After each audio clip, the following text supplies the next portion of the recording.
Бүгінгі күні мінекей Шал Ақын ауданында республикалық мағжан оқуларының аудандық кезеңі ұйымдастырылып отыр.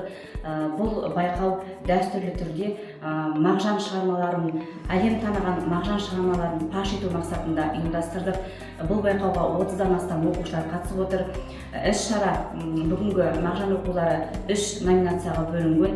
Әрбір номинацияға келген оқушылар өздерінің дарындылықтарын, өздерінің білімді екендерін көрсетіп, ең жеңімпаз алған оқушылар облыстық кезеңге жолдама алатын болады.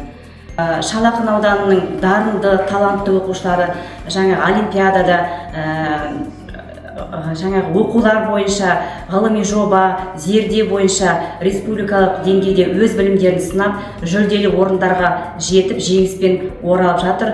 Бұл үшін біз аудан әскеріне, білім бөлімінің басшысына, мектеп директорларына, мұғалімдерге үлкен алғысымызды айтамыз.